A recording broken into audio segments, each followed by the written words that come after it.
All right, good afternoon, everyone, and welcome to our webinar, The Must-Knows Key Legislative Shifts, Timelines to Watch, and Election Insights. Thank you for joining us today. My name is Zuli Marabona. I'm Senior Vice President and Partner with KWPMC. I am delighted to be here with you this afternoon, joined by my co-host, Mr. Alex Martin, and expert panelists. Before we dive into the session, let's go over a few housekeeping items. The session will last approximately 1 hour. We will have a Q&A chat session open for all questions, please. We welcome everyone to join in. If you have questions throughout the session, we'll do our best to answer them as we go along. We also thank all of you that have asked questions in advance. We've received an incredible amount of feedback. So it is important to share that the information provided throughout today's webinar and subsequent recordings are intended for informational purposes only. They do not address specifically your particular association or particular matter, and neither are we providing legal or any kind of accounting advice or the like. We recommend that anything you learned today, if you would like to address further, you address with your association counsel directly. And further, we're going to have a few poll questions that we're going to ask early on in the session. And with that, I thank you again for joining us, and I'll turn it over to Alex. Good afternoon, everyone. Alex Martin, partner over at KWPMC. I'm really excited to be here today for this session. Our goal is to provide you information focused on legislative changes and tips of preparing your association for the upcoming year ahead. So today, joining us today, we have Frank Valdez, Regional Director at Get Quorum, and Richard DeBose. Am I pronouncing that right? You got it. DeBose, the second partner and shareholder at Go DeBose and Cross PLLC. Frank, thanks for joining us today. Can you share a little bit about yourself? Absolutely. Alex, Zuli, and KW, thank you for having me. It's an honor to be alongside an expert panel here. And Richard, good to be with you guys today. My role, as Alex mentioned, is a regional director in the state of Florida, a subject matter expert in all things electronic voting. I've been immersed in this specific role for 5 years, and in the property management industry going back much further than that. And so my hope and my takeaway for everybody out of this meeting is to gain a little bit of knowledge about electronic voting and to let you know out there that you are not alone. We've got a ton of great information, and I'm excited about this session today. Awesome. Thank you. Richard? Sure. Thanks for having me. I want to thank KW and Zuli. I've known Zuli for a long time. Won't say how long, but a long time. So Richard DeBose, Go DeBose and Cross. We are a full-service statewide condominium and homeowner association law firm, and I'm happy to be here today, and I look forward to the seminar. Thanks, Richard. Thank you, Richard. Richard, let's start with you. Can you discuss the recent upcoming legislative changes and how it could impact the associations? Before we do that, and I'm so sorry, Richard, let's go back to the poll questions. Oh. Yes, thank you. Thank you. Thank you for keeping me in check, Zuli. Yes, no worries. So we have 3 really important poll questions for everyone this morning or this afternoon. It's 2 o'clock this morning. Is your association a condo or an HOA? Real simple, but important one, because there is a difference. Is your association currently using virtual meeting platforms? It's a yes or no. And do you consistently have your association counsel at your annual meeting? Yes or no? And we'll go over why those answers are important later. Thank you, everyone. And we'll wait just a second here for everyone to answer. And then Alex, I'll turn it over back to you once we have the answers. Okay. And Alex, just to confirm, you want me to talk about things that are filed that are coming up for next year right off the bat, not the end? Okay, got it. Yeah. I think it's important, right? So that way everybody can be proactive with these, how their associations can be impacted next year. It's already the end of the year. Yeah. Awesome. Thank you, everyone. All right, Alex, you want to give the results? All right. So is your association a condo or HOA? We have 61% condo, 39% HOA.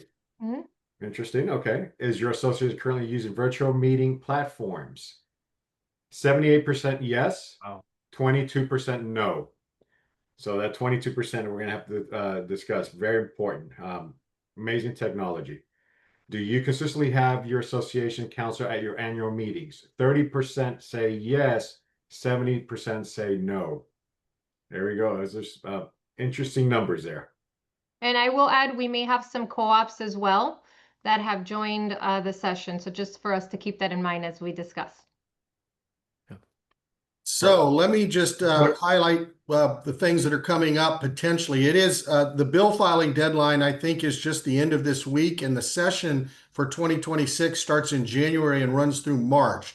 So I did a quick check to see what bills have been filed so far, and there's really there's only one condominium bill that has been filed so far. That doesn't mean there won't be additional ones. I expect that there will be.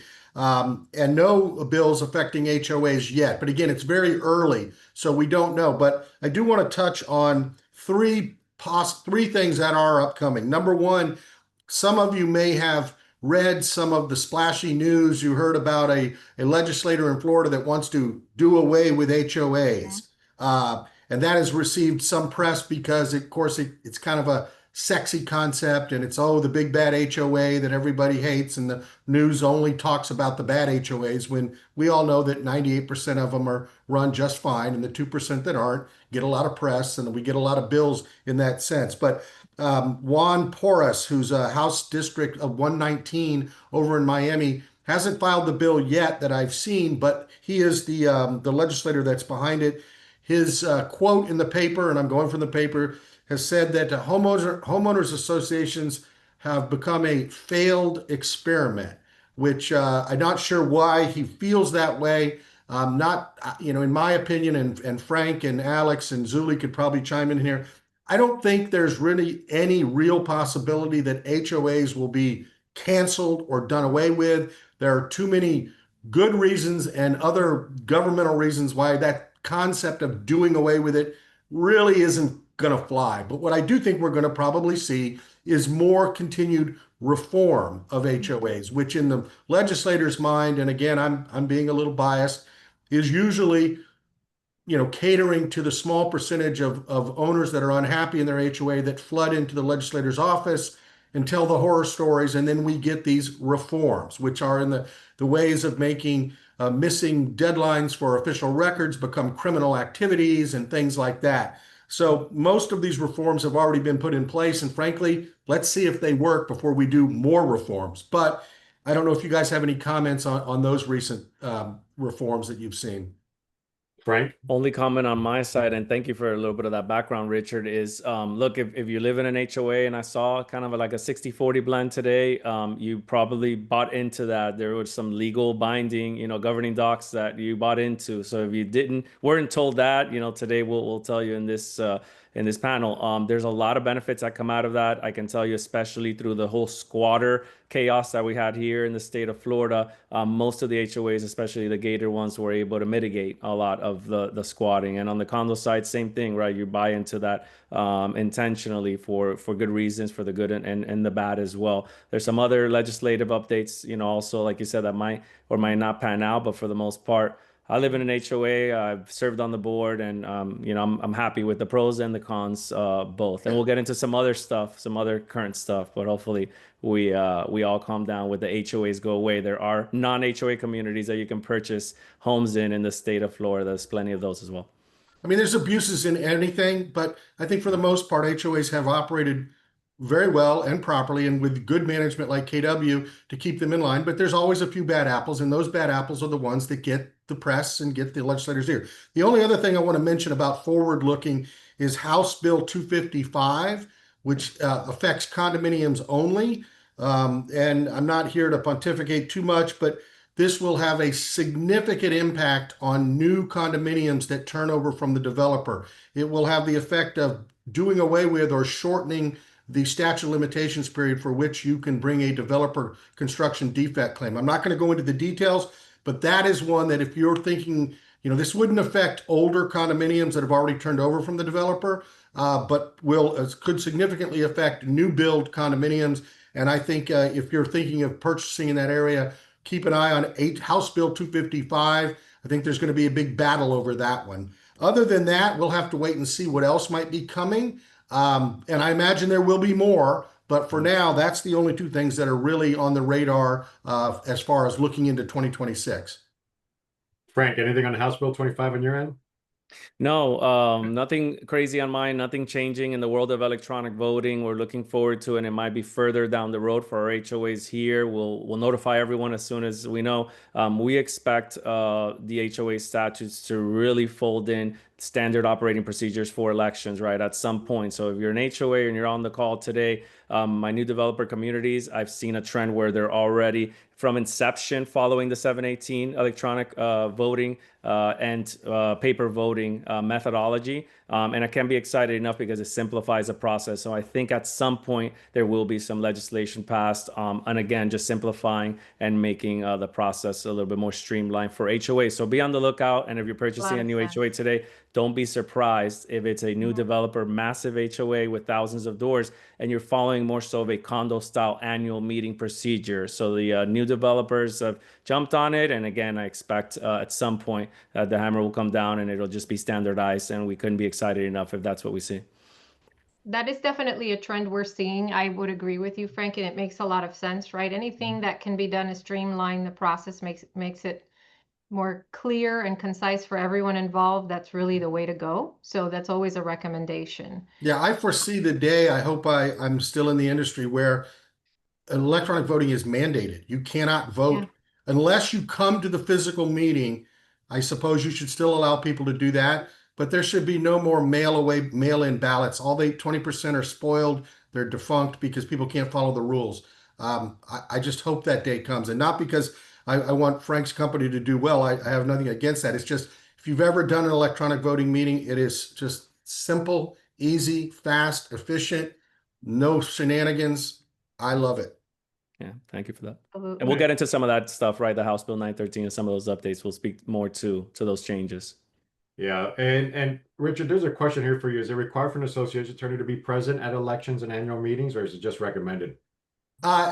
You know, I guess to say I wish you were required to be there is a double-edged sword. You know, we get more billable hours, but I will pay you to let me not have to attend the meeting. No, the answer is no. There is no legal requirement to have an attorney present at the annual meeting or election.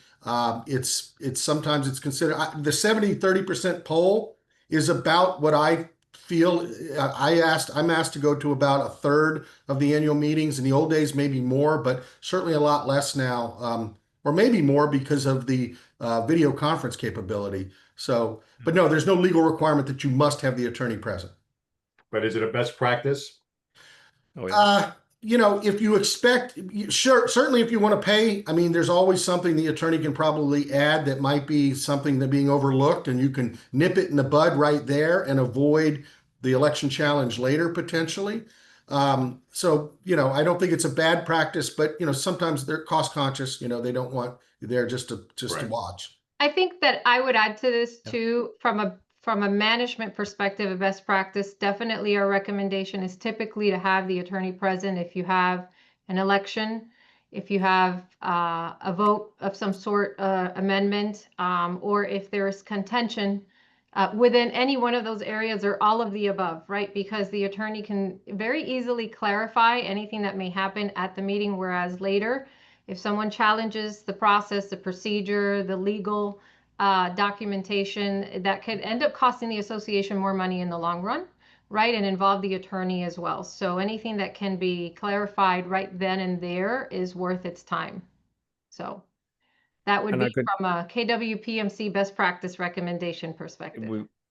We've got full buy-in on that one from an electronic voting provider standpoint, and we provide about 1,500 of these annual meetings, you know, per year in the state of Florida alone, 3,000 all throughout North America. It behooves the association to have a presence, legal presence there, especially our HOAs with very complicated, you know, bylaws and meeting procedures as it pertains to your elections and your annual meetings. If you don't have a proper chair, right, for that meeting internally, please make sure association counsel is available. Their expertise into your association docs, into the process, is really indispensable. And for those that even consider another layer, which is an election monitor, right? Here in the state of Florida, great. They don't take the place of your attorney, though, right? They're not legal counsel, but certainly another great layer. The larger the associations, on my end, I'll just finish with this thought on this topic. The larger the association in the state of Florida, especially our large HOAs and condos, the more resources they want present in these meetings, right? Legal, they want someone,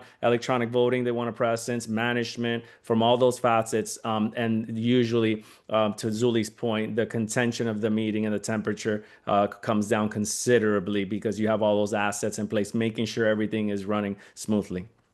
And I'm a big proponent of election monitors. I think it's money well spent, and it's an independent, not representing the association, not representing the owners, just there to represent the state basically and make sure the elections run right.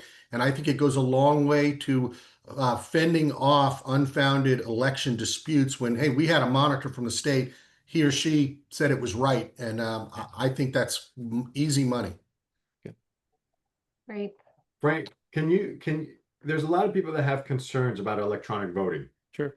Can you just give a 30,000-foot level how it works, how the process works, and how, because there's a lot of people just don't feel still comfortable about this. And I think we're in that transitional time where things are changing, right? Like from fax to email, from when it comes to it, right? Because a lot of the condo stuff is living in the 80s. And I've noticed this. We're still in a lot of things that we're still doing from 40, 50 years ago. Can you explain a little bit of that process, please? Yeah, thanks for the question, Alex. And I'm keeping my fax around because it's going to be a vintage item at some point that I'm going to sell on eBay or somewhere, right? So, no, but in all seriousness, it's a great question. Connect with subject matter experts, get on calls, get on these webinars like this, and get a better understanding of the electronic voting platforms in general, right? As you're mentioning, an electronic voting platform, whether it's Get Quorum or another, has to follow some statutory requirements, right? So let's start there. Whether it's 718, 19, or 20, there are statutory requirements kind of, proposing what these e-voting platforms will do. And it's pretty straightforward. It says that voting platform will make sure that they authenticate an owner, right? A voting platform is going to make sure that they provide an electronic voting option that is secure for said owner, right? That has been authenticated prior to that step. And then to take it a step further, electronic voting platform is going to provide an itemized receipt. I want to emphasize itemized receipt, right? Because some folks think like, oh, I'm just going to get a receipt saying I voted. You will be provided an itemized receipt of the transaction, whether it's that secure secret ballot vote or whether it is something like an amendment vote, something that you can take away with you, print if you wish to have a piece of paper in your hand and have that as your confirmation that a vote went by. As I tell everyone, get together at your local coffee shop if you think there's been some sort of changes in the final results, and those receipts should match the final results. But an e-voting platform, after it authenticates owners, after it gives owners that have opted into electronic voting, which is a requirement in the state of Florida, an option to vote electronically, provides a receipt and streamlines the electronic voting process. Biggest takeaway and biggest benefit from the state, and by the way, this has been around since 2015, right? The statute passed allowing electronic voting to be used. Biggest benefit is that vote counts towards quorum. That owner does not have to physically attend the meeting. They don't have to be present if they don't wish to be present at that meeting. So in these days and times, you can go on your Thanksgiving cruise next week, cast your vote electronically from the beautiful new, Royal Caribbean icon of the seas, and be counted as physically being in the meeting, and your vote can be heard. And so for all these owners on the call today that may or may not, be saying, I am disenfranchised, I wasn't available, I was in another country, right? I wasn't able to vote on that very important matter in my association, whatever it may be,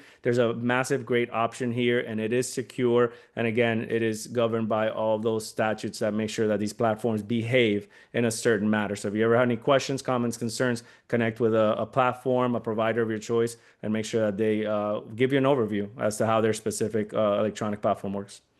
Frank, I got a text message from one of our board presidents. He says, I'm a vintage board president and I have issues trusting technology. There's a way to audit it if needed to be, right? Correct. I'm going to take it a step further. We have received emails from the DBPR. So I will say it on today's call. They have said we need these reports, these inspectable reports for X meeting, X day, X election. And we need them turned into us by this day and this time. And we did just as exactly as we were told. And they were inspected, and there was no problem with the inspectable reports, right? So an electronic voting platform is not an excuse for not providing proper reports. On the contrary, there are better reports, better footprints, electronically speaking. This is the equivalent of an electronic email being sent out versus a paper mail in the Pony Express on the back of a horse, right? Which one has more tracking capabilities these days? Obviously, anything done electronically. And again, they are and should be vetted. So it's okay to ask questions and certainly feel apprehensive about it. But once you find out and get a little bit more information on the process, you realize, to Richard's point, we should have done this years ago. And by the way, completely separate conversation. Usually it creates more votes and more participation and gets you those votes you need for anything like an amendment, right? Document revision, bylaw amendments, a declaration amendment, things that typically associations shy away from because they won't get the participation rates they think that they need. And you can certainly get it done with e-voting. It's proven. Access to information so much faster, right? You don't have to wait for the mailing. Absolutely. And Frank, are you saying that it's more accurate than a table of elderly people sitting at a card table marking off 1, 2, 3, 4, 5, like we counted buffalo in the caves that we shot a million years ago? It's more accurate than that? 100%. Amazing. That's It amazing. is. It is. It is. It is more accurate. We It have is those too. We efficient. have those too, Richard. I know. I've been at You've many, been many there. meetings and they never You've been match. there. They never match. Yeah, and I'll give you some statistics to back that up, Richard. What we're seeing here, and I love sharing this information because what we're seeing is across 3,000 associations that we currently service, it's an 80-20 blend right now. So 80% of the owners organically the very first year consent and opt into electronic voting. They don't have to, by the way. The state doesn't mandate, even if the association offers condo, co-op, or HOA offers electronic voting, owners don't have to opt in. They can stay opted out and vote by paper. But organically, 80% of the owners the very first year opting into electronic voting and staying in throughout years 2 and 3. That continues to go up. And by the way, that includes our 55 and better communities. We've got Century Village, right, on board. And we can get Century Village. We can get just about every other association at 80-20 as well. That's fantastic. Can I add, and I think this came up earlier, but I think it's an important point. And since Frank, you were, and Richard, you were talking about vetting the companies.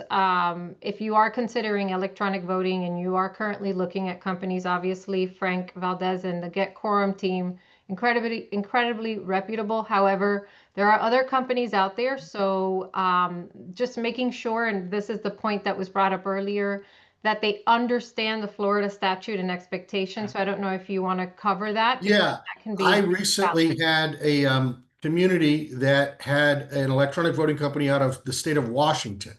And one of the allegations from one of the failed candidates was, I know people that were allowed to vote electronically in the election, and then before the election the votes were counted before the day of the election, they changed their mind and they went back in and changed their vote. First of all, the Florida Administrative Code for condo elections, for condo and co-op, says once you turn in your election ballot, you can change a vote on a amendment for a document or a proxy, because proxy votes are rescindable. But in a condo election, once you vote, and it's just like the election for the President of the United States, you drop your ballot in the mail, you change your mind, too bad. That's your vote. So you can't do it. But they allowed them to do it. And I said, are you kidding?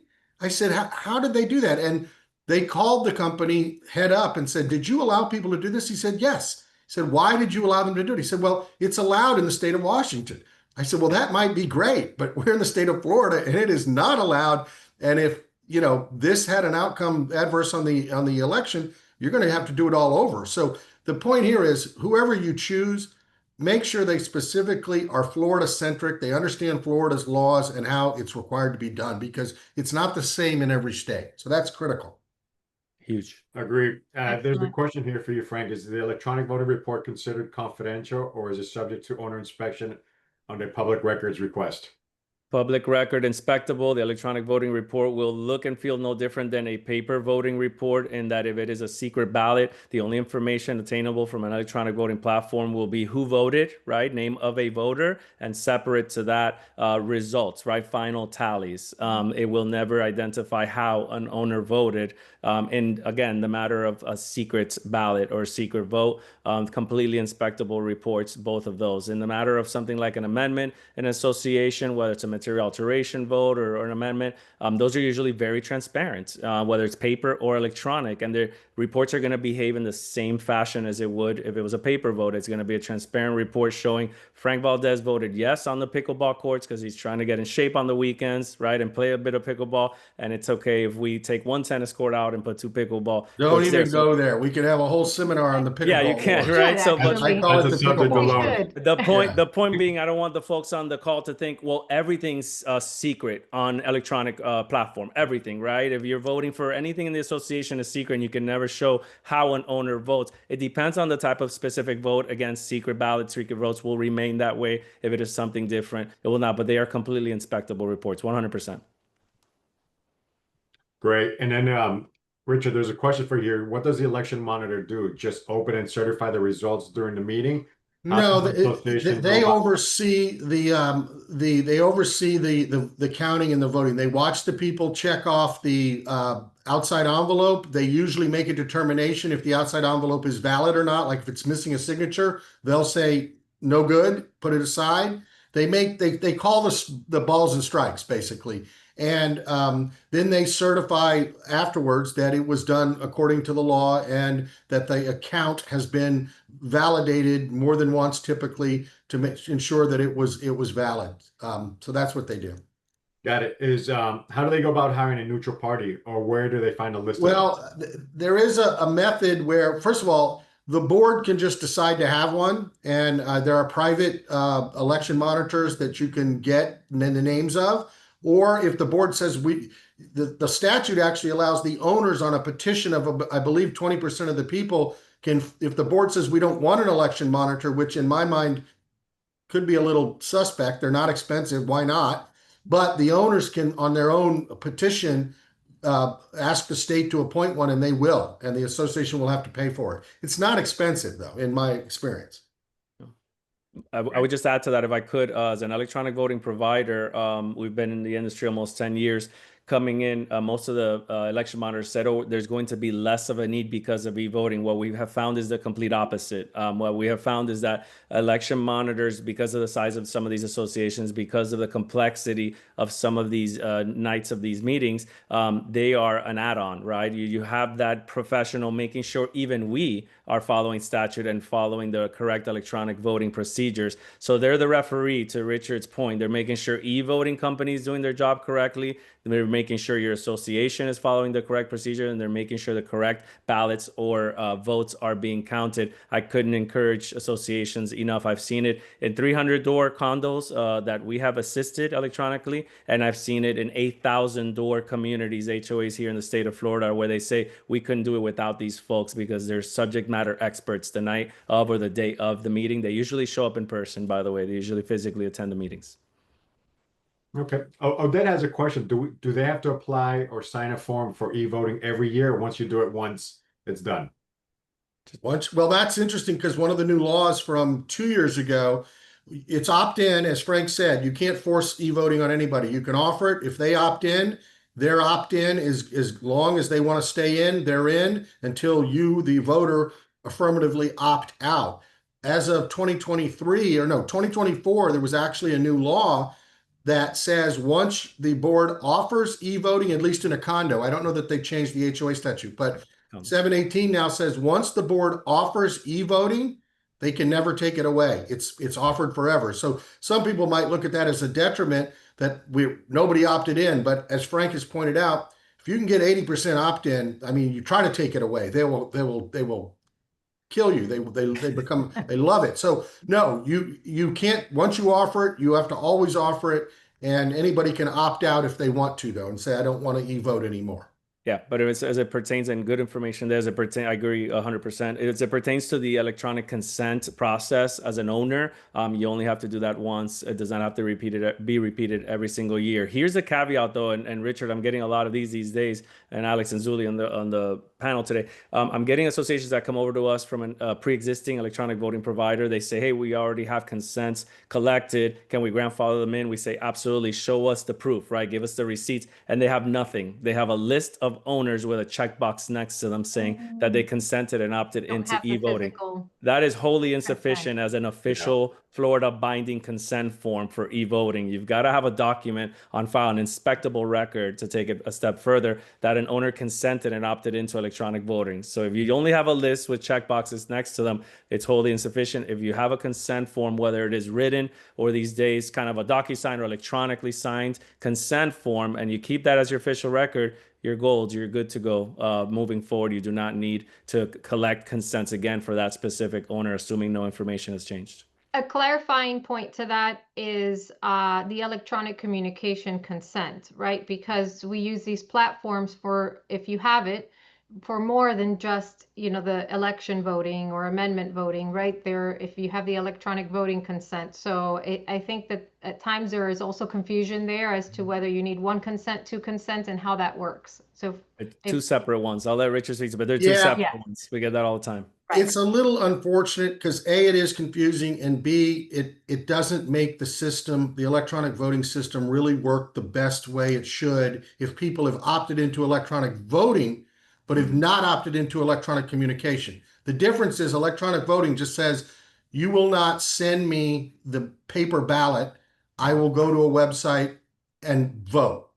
Right. A separate concept and separate opt-in is electronic communication, which means I have told you in writing that I don't want you to send me anything in US mail.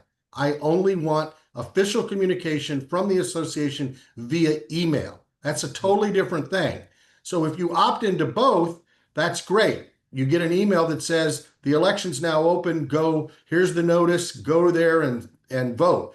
If you haven't opted into electronic communication, but you have opted into electronic voting, that's where it creates a little bit of confusion. And so we still got to send you a paper notice, but it doesn't include the best. So it should be opt into both or neither, but you don't have to opt into both. It is confusing though, and I hope they'll try to mesh these up a little bit better. Yeah. Agree. Yeah. Thank you for clarifying that. Yeah. My man, Senor Barry, has a question. The House Bill 913 provision allowing 25% of the unit owners to petition for electronic voting annual election. There are many other votes that are taken other than the annual election. Do you think this provision should be extended to all matters requiring all unit owners vote? And then you put our condo 5.0 does just that.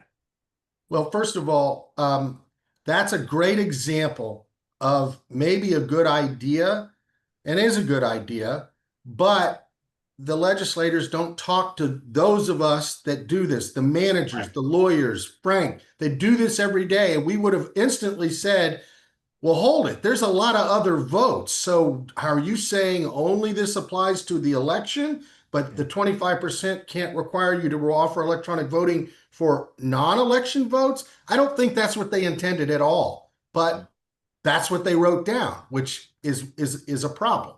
I don't think they intended to say you can't force us to electronically vote, to offer electronic voting for non-election votes. I think they thought it would be everything, but they don't understand that owners vote on other things besides electing directors. Frank, what do you think?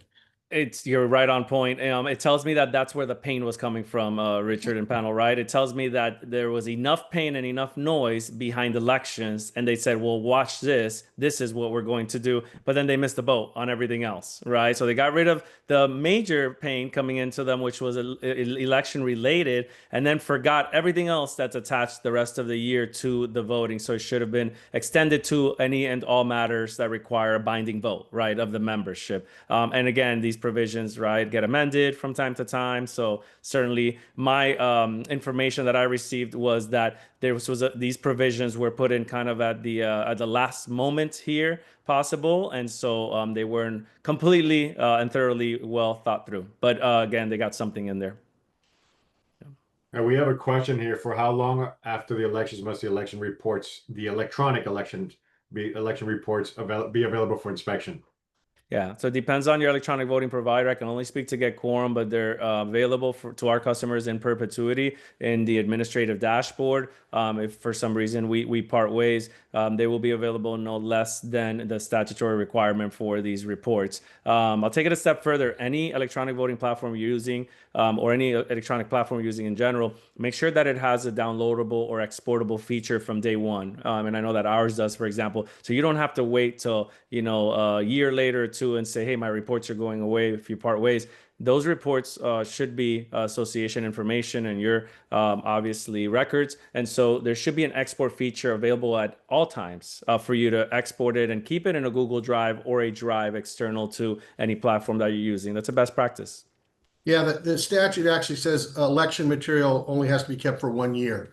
And we typically advise on getting rid of it after that, because the only good I've ever seen come out of it is somebody digs into the election records from 3 years ago and says, oh, look, they counted the votes wrong. Mr. Johnson wasn't on the board, and now they're going to claim all of Mr. Johnson's votes were invalid. That, first of all, won't happen with electronic voting, but there's no reason to keep that information around because it's usually used to try to find a gotcha that isn't really even accurate. Yeah, and it can be purged. Pam has a question here. They have a tiny HOA with 13 owners only. No management company wants to bother with us, but all of these laws are a bit overwhelming. Pam, I'll answer your first question. If you reach out to me, I will guide you on that, and we'll find the right management company that could just do the basics for you, for the 13 owners. Frank, are you able to do a 13 HOA association? We have a 16, so that would be a new record. And I'm going to tell you, I was just shocked when I got the phone call and they said, we've got 16 units here in Florida. And we would like to use electronic voting. And I said, I don't mean to be disrespectful, but what do you need electronic voting for? I can knock on 16 doors like right now. And they explained to me very, very kindly. They said, these owners are overseas. This is a full investor only property. They will never show up on property. They're not going to show up to a meeting and vote the traditional methods. And we've got a ton of things to handle and manage here that needs an owner vote on. So we need to set it up electronically. And I said, absolutely, right? Makes total perfect sense. And so, yes, electronic voting is available for 13 doors. And it may make a lot of sense, especially if you have owners that are not directly and physically able to attend some of these meetings throughout the year. The other point on that would be if they are an HOA under 720, presently 720 says you run the election according to your bylaws with very, very few restrictions. So you could amend your bylaws, and I've done that for really small places and said, you show up at the pool on the daytime and place and you raise your hand because you only have 6 of you or something. A condo, if you're 10 units or fewer than 10 units, you can opt out of the election procedure. But I think Frank's point is well taken. I mean, with the mail that just seems to get slower every day, and overseas, if you actually follow the timelines, that half the mail will never get to them in time. And if it does, it'll never get back to you in time. That's right. So, Richard, what segueing not away completely from electronic voting, but still on the election and annual meeting process, what should new board members that are either running for the board or going to be serving on the board keep in mind or know for this next year? Well, a couple of things. I think everyone's pretty much familiar with the board certification courses. Within 90 days of becoming a board member in a condo, HOA, or co-op, you have to take a board certification course. If you don't, you're suspended from the board, number one. And depending on condo or HOA, that certification is good for either 4 years or 7 years, depending. The other thing is, what was I going to say? There's also a continuing education requirement for condos and HOAs, but not co-ops, oddly enough. And this goes to what we talked about earlier, that while 718 condo, 719 co-op, and 720 HOAs operationally should and could, and for the most part, do work exactly the same, they continually tweak one statute or the other without tweaking the other statutes. And we end up where we are now, which is quite divergent, different requirements for what should be procedurally the same thing. Hopefully, we're going to be bringing things back together to make all our lives easier. But one example of that is that the continuing education requirement for condos That means in addition to the board certification, you got to take a 1 hour continuing education requirement every year. But for HOAs, you got to take a 4-hour course. If you're over 2,500 homes, you got to take an 8-hour course. And if you're in a co-op, you don't have to take any course. So those are some obligations you have in becoming a board member. But there have been other changes in House Bill 913 that we talked about earlier that have changed voting and meeting notices significantly, which I'm happy to go into as well. Awesome. Thank you, Richard. We have questions around the timeline of meetings as well. And I don't know if that's specific to elections, but also like board meetings and the requirement for quarterly meetings. And I suppose it's a concern because some people may not want to run for the board if they have all of these new expectations around recording of meetings and having to host certain meetings throughout the year. So maybe touching on that would be helpful. Okay, well, the new laws for the laws last year were primarily out of House Bill 913, which was almost completely condo centric. There were no changes to 720, very few changes to 719 co-ops. So most of the laws and the two that I'm going to touch on right now are out of House Bill 913 and are condo only, 718 condo only. One of them is the video conference law. Since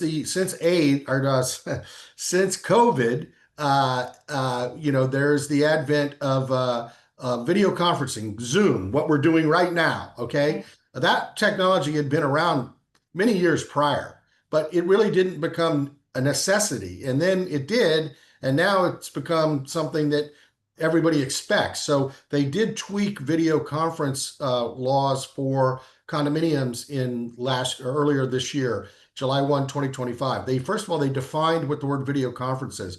Video conference is a platform like we're on right now that has video and audio enabled at the same time. Okay, so theoretically, if we were on this call right here today without the video enabled, we were only audio, that's not a video conference under the definition of the statute. So video conference is video and audio enabled at the same time. That definition applies to board meetings, membership meetings, and committee meetings. If you video conference any of those meetings, you have to you have to record the meeting, you have to maintain it for up to a year and put it on your website if you're required to have a website. That sounds like a great idea. Goes against what most of lawyers ever told their clients, which was do not record or transcribe the entire meeting. All the superfluous talking that's done will only load the minutes up with things that could be construed and taken out of context and used against you later. You really should just record the motion, the second, the vote. That's all that's really legally necessary. But now if you video conference, you have to keep the recording for up to a year. That doesn't apply to HOAs and it doesn't apply to 719 co-ops just yet. Right. The other, and we'll talk more about that in a minute, but the other odd one that is again, you scratch your head. If you video conference the annual election meeting, the annual meeting, then the new condo law says a quorum of the board must attend the annual membership meeting in person at the physical location, which doesn't make any sense because it's not a board meeting, it's a members meeting.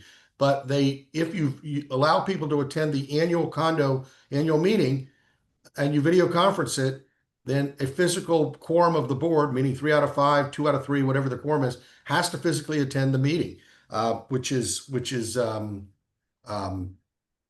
of nonsensical. The final one I want to touch on, and then I know we're going to have some questions and discussion, and this will bring Frank back into it. There's also, and I know Zuli and Alex, you're going to want to opine on this, and I bet I know what you're going to say. The new law also says if the board does not offer electronic voting in the condominium, you don't allow electronic voting, then you now must offer email voting, allow owners to vote and return their ballot via email if they voluntarily give up their secrecy right. So if you don't offer electronic voting, you now have to send out paper and an email that says, if you want to give up your secret ballot right, here's a ballot that you can complete and return. Frankly, I find that's going to be just chaotic. with misdirected emails, late emails. The email went to spam. I didn't get to vote. It bounced back. So I'm advising, and this isn't to try to push people into electronic voting, but I think it's a great reason to do it, because you're not going to have to offer email voting, which nobody knows how it's going to work. And I foresee complete chaos in trying to collect emails at the last minute during the election, figure out, is that a real email, and who, God knows. So those are three of the big changes that happened last year that affect operations going into this year.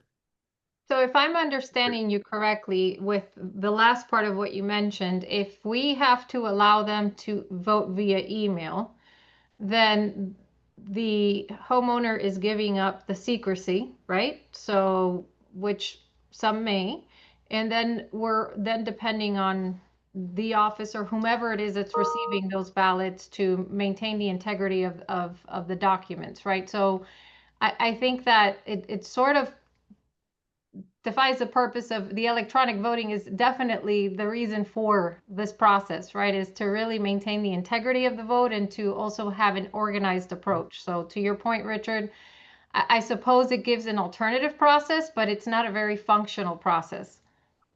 Well, I wouldn't want to be the test case. It may work perfectly in the future, but I'd wait a couple of years to see how well it works.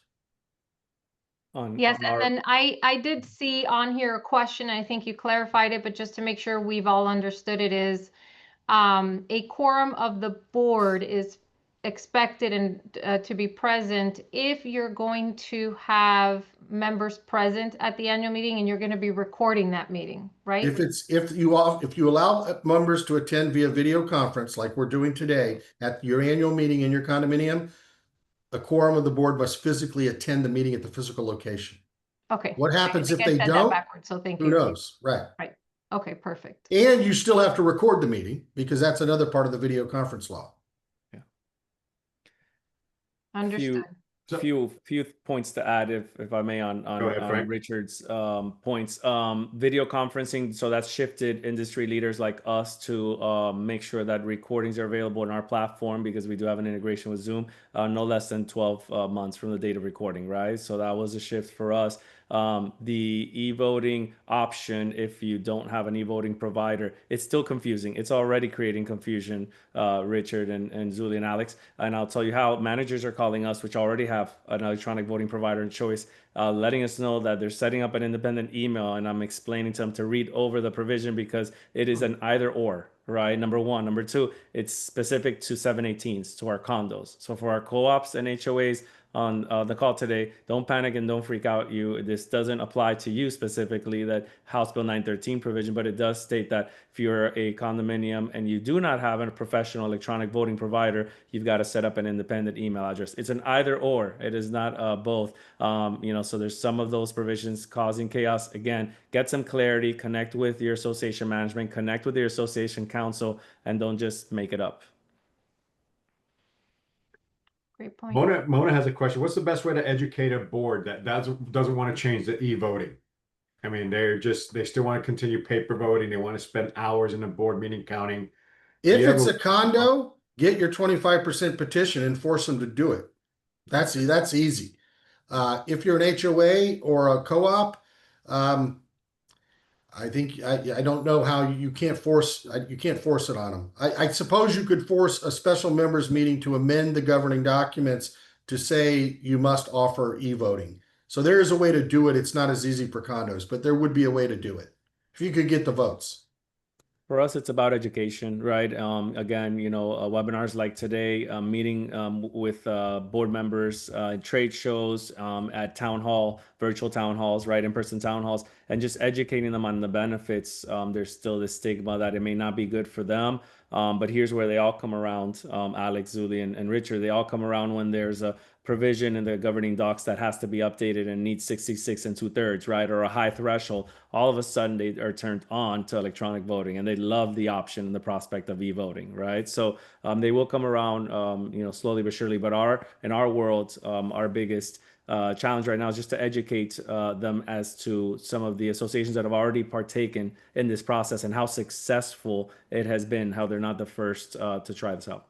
And if you're a very, very large community, add up the number of reams of paper and the postage costs and the number of spoiled ballots that come back and the hours spent from 6 to midnight counting paper ballots, look at the human cost and the actual cost, and I think you'll find electronic voting far less in all of those areas.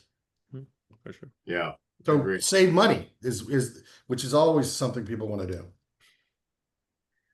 And Frank, do you have a lot of associations that are still sending manual ballots and doing e-voting at the same time? If someone sends both, they're asking a question. If someone sends both, which one's counted? Yeah, that's an excellent question, right? We get that one just about at every election. It depends on the association type, and then it depends on really the opinion on the election monitor or the attorney, because I've had a few schools of thoughts. In our opinion, as an electronic voting provider, if you have a consent on file, right, and it is time stamped and an owner has opted into electronic voting, first of all, they should have only received an electronic voting method, and that should be the one that's counted. Assuming that they got their hands on a piece of paper, again, in our opinion, the electronic one should take precedent. We've got a consent on file saying that they've opted in. There are some schools of thoughts that the late or the first one should be counted, right? The first vote in for that unit, that's an option as well.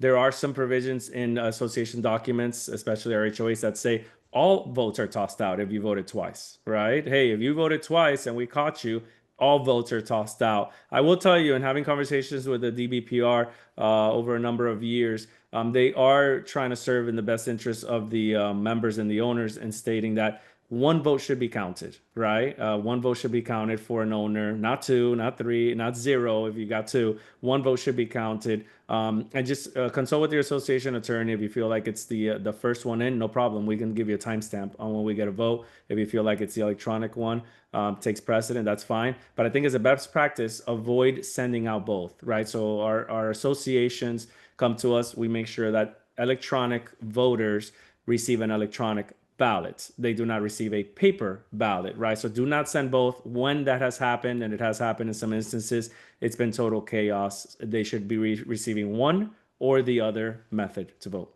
Yeah, the critical thing is to avoid the problem by having a list of list A is paper ballot voters, list B is electronic voters, and never the two shall be mixed.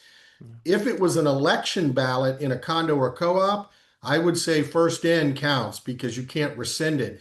If it's a non-election vote, since proxies are rescindable, arguably it's the last vote that came in. And if you get owner one voting yes and owner two voting no, without a voting certificate, that's probably going to cancel each other out. I don't know on that one. Good point. Last vote in counts for proxies. First vote in for secret ballots, unrescindable. Good practice there. So, Richard, I have a question for you, and then I'll turn it over to Alex because I know we're close to the hour. It's actually such a great topic. I feel like we could almost have a second session, right? There's just so much more to cover. But if I'm, again, going back to current board member or new board member, what financial or other disclosures should I be aware of? Kind of the liability piece, right? There's a little bit of that concern as a new board member coming on. Okay, well, first of all, one thing we haven't talked about, which was a hot topic a year or two ago, was the Corporate Transparency Act, which was required, owner or board members of community associations to put, fill out a form with the government telling them their name, social security number, date of birth, and all of this stuff. That's been mothballed, and presently the law doesn't apply at all to you. So that if that's part of their concern, that's gone for the time being. As far as financial concerns, look, when you serve on a not-for-profit Chapter 617 Florida corporation, that is the highest degree of insulation from personal liability other than not serving on the board at all. So serving on a board of directors of your community association, while it's not a risky proposition, it's not without risk. And by that, I mean, if you steal money or you take kickbacks or you act illegally, you can get in personal jeopardy. But you have to basically intend to do that. You're not going to mistakenly steal money, okay? That's a crime of intent that they have to prove. So unless you're a really bad actor, there is not a lot of risk. But again, you have to follow certain things, which is get professional management like KW and follow their advice and experience. If you don't agree with it, find someone else that might have a different opinion but qualified to give it, and use professional lawyers, CPAs, and all the other professionals that serve this industry. That's who you need to rely on, because you're acting for a group of people. You're not acting for yourself in your single family home. And if you want to hire an unlicensed roofer, have at it. And the only people that are get harmed are you. You have to hire qualified professionals, because you have a fiduciary duty, and that duty means you will act in their best interest, as a reasonably prudent person in a like situation would do. So again, my advice, I just gave this today at an earlier seminar. Number one, educate yourself. There is a ton, exactly what these people today on here are doing. There's a ton of free education out there from all types of vendors. Take advantage of it, okay? It's free. Ask the questions, and then follow the advice of the qualified professionals, and that will keep you, on the good path. That's my advice. Amazing. Yeah, Amazing. Judy's asking, Richard, where's the best place to stay up to date with legislative changes and the change? Well, what's the best place to go? Community Association Institute is CAI they have local chapters. You can join your local chapter. I think it's relatively inexpensive. I know KW and other management companies frequently put on legal update seminars. Most lawyers do. We have it. So, I mean, use the free resources. To follow the legislation, you can go onto the House and Senate websites and put in the word for any proposed legislation that contains the word condominium, and it will show you the bills. The one that I mentioned was House Bill 255. Then you can click on that and say, I want to follow this bill. And you will get an email update every time something, that goes through committee and gets approved or gets amended. That's, if you really want to dig into it and follow it, find out the bill numbers and then follow it on the myfloridasunshine.com, I think, is the website that can get you to the legislative pages, Senate and House. Maybe we can clarify that link, Richard, and then we can send all the participants that link after our meeting today. Sure. And to Richard's point, most attorneys, I know Gody DeVos and Cross does host webinars and in-person sessions, depending on where you live. We do as well. And so do many other vendors. And of course, the CAI, as he mentioned. I have one final question for you, Richard, and is if you have a board member that was recalled in the past, are they allowed to run for the board again in the future? Yes. If you're recalled, you can turn right around and run again. What you can't do is have the board reappoint you, but you can be reelected by the constituents if you otherwise meet all the qualifications, of not being a convicted felon, over 18, don't owe money to the association, etc. So yes, you can run again. Okay, perfect.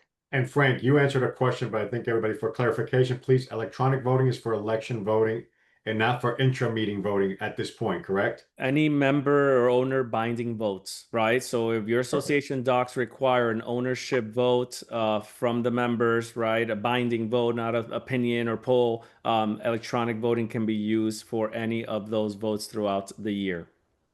Yeah. Perfect. So and I want to touch on what Richard said quickly here, because he's right. As a former board member, the best advice I gave to my incoming board, right, because they were new, they were fresh, they were rookies coming on board, was make sure you're surrounding yourself with the subject matter experts and leaning on them. Do not be afraid to call association counsel and to call Richard and get a legal opinion and pay for the legal opinion. It will save you thousands. Make sure you have a professional property management company like KW to lean on. If you have these subject matter experts, you can be a great board member. If you don't and you try to figure it out on your own, it will be very challenging. And let me say one final word, and I know you guys are going to go.